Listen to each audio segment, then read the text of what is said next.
Jaipur paper मिल है Jaipur life line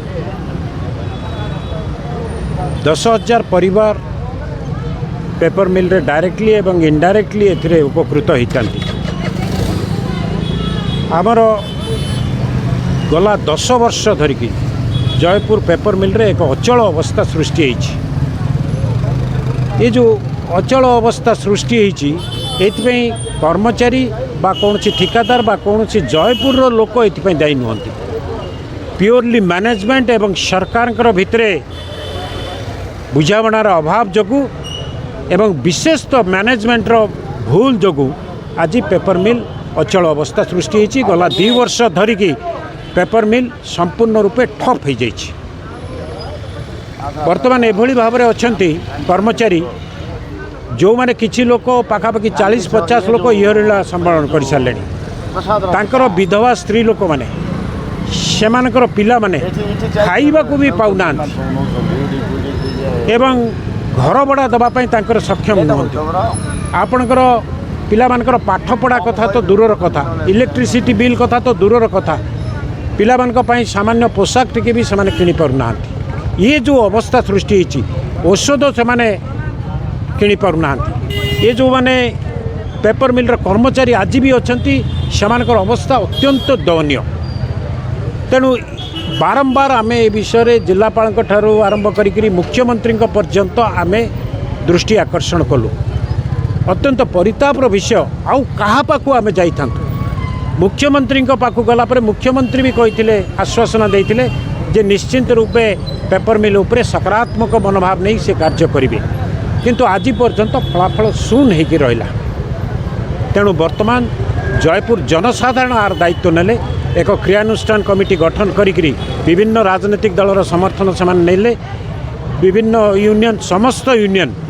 chamber of commerce कथा कहतु बस ओनर्स कथा कहतु लॉरी ओनर्स कथा कहतु मिनी ट्रक ओनर्स एसोसिएशन कथा कहतु निर्माण श्रमिक संघ कथा कहतु समस्ते एथिरे सहयोग करुचंती आम जनता एथिरे सहयोग करुचंती एवं जयपुर बंद डाकरा देइचंती एवं जयपुर बंद आज संपूर्ण रूपे सफल होईची व्यावसायिक प्रतिष्ठान संपूर्ण रूपे बंद रही छोट ठारू आरंभ करी बड़ व्यवसाय प्रतिष्ठान संपूर्ण रूपे बंद रही आपणकर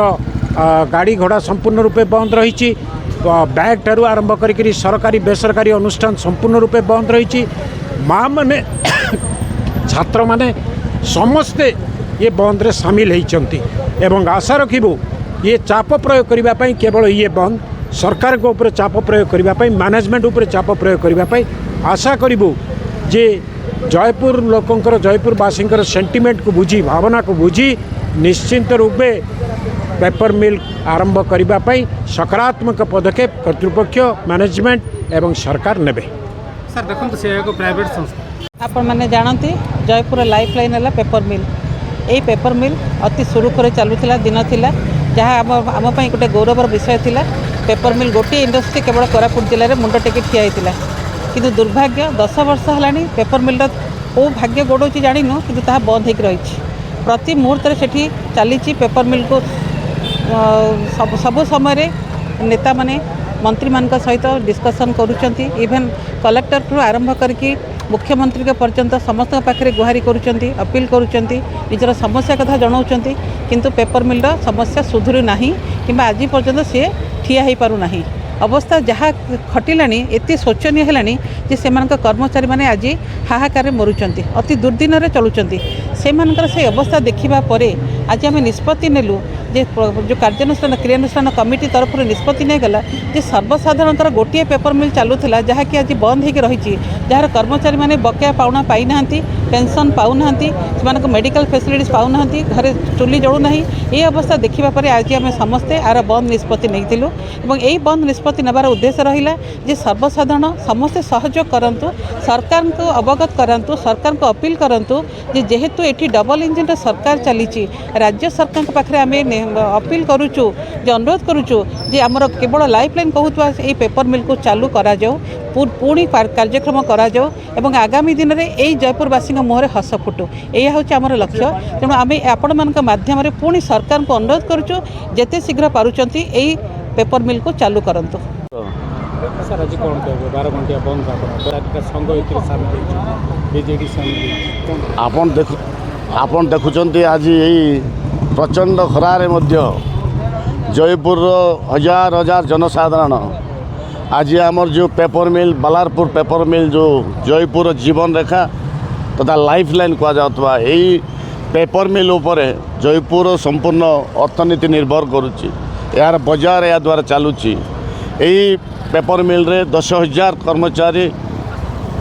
କାମ କରୁଥିଲେ। ସେମାନେ ପରୋକ୍ଷ ପ୍ରତ୍ୟକ୍ଷ ଭାବରେ ସେମାନେ ପରିବାର ପୋଷଣ କରୁଥିଲେ। ଆଜି 5 ବର୍ଷ ହୋଇଗଲା ଏ ପେପର ମିଲ୍ କେବେ ଚାଲୁଛି କେବେ ବନ୍ଦ ହୋଇଯାଉଛି। କୌଣସି ମ୍ୟାନେଜମେଣ୍ଟର କୌଣସି ପରିଚାଳନା ତ୍ରୁଟି ଯୋଗୁଁ ଆଜି ପେପର ମିଲ୍ ବନ୍ଦ ହୋଇଛି। এই ପରିପ୍ରେକ୍ଷୀରେ ଆମେ ରାଜ୍ୟ ସରକାରଙ୍କ ବର୍ତ୍ତମାନର ମୁଖ୍ୟମନ୍ତ୍ରୀ ମାନ୍ୟବର ମୋହନ ଚରଣ ମାଝୀ ଯେ ପର୍ବ ସମୟରେ ଆସିଥିଲେ ଆମର ପୂର୍ବତନ ମନ୍ତ୍ରୀ ଯେ ରବିନାରାୟଣ ନନ୍ଦଙ୍କ ନେତୃତ୍ୱରେ କିଛି ୟୁନିୟନ କର୍ମଚାରୀଙ୍କ ନେତୃତ୍ୱରେ ଆମେ ଦେଖା କରିଥିଲୁ। ତାଙ୍କୁ ଆମେ ଆମର ଦୁଃଖ କହିଥିଲୁ ଯେ এই ପେପର ମିଲ୍ ଆମର ଜୀବନ ରେଖା ତୁରନ୍ତ এই ପେପର ମିଲ୍କୁ ପୁନରୁଦ୍ଧାର କରାଯାଉ। ସେ ଆମକୁ ନିଶ୍ଚିତ ଭରସା ଦେଇଥିଲେ ଅତି ତୁରନ୍ତ ପେପର ମିଲ୍କୁ ଖୋଲାଯିବ। କିନ୍ତୁ ବହୁ ଅପେକ୍ଷା ପରେ ବର୍ଷେ ଚାଲିଗଲା। ବହୁ ଅପେକ୍ଷା କଲୁ କୌଣସି ତା ମଧ୍ୟରେ କୌଣସି ରାଜ୍ୟ ସରକାର ନିଘା ନାହିଁ। ସେ ଚିର ନିଦ୍ରାରେ ଶୋଇଛନ୍ତି। କୌଣସି ନିଷ୍ପତ୍ତି ନେଇପାରୁନାହାନ୍ତି। ଆଜି ମ୍ୟାନେଜମେଣ୍ଟ ଏଠାକୁ ଆସୁନାହିଁ। ବର୍ତ୍ତମାନ ପେପର ମିଲ୍ର ସମ୍ପୂର୍ଣ୍ଣ ଯେଉଁ ସରଞ୍ଜାମ ଅଛି ବର୍ତ୍ତମାନ ଚୋରି ହେବାର ଆରମ୍ଭ ହେଲାଣି। ତେଣୁ ଆମେ ଜୟପୁର ଜନସାଧାରଣଙ୍କର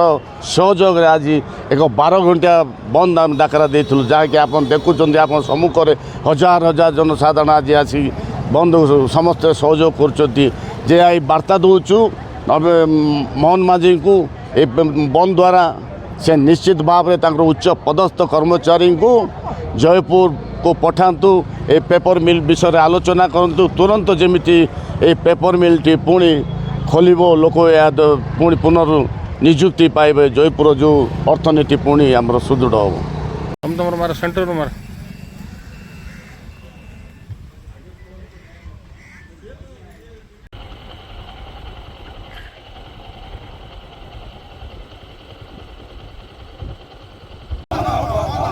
सरकार आमर दाबी मानि नियो सरकार तमे आमर दाबी मानि नियो जाकराकु सफल करो सरकार तमे आम न्याय दाबी मानि नियो सरकार तमे आम न्याय दाबी मानि नियो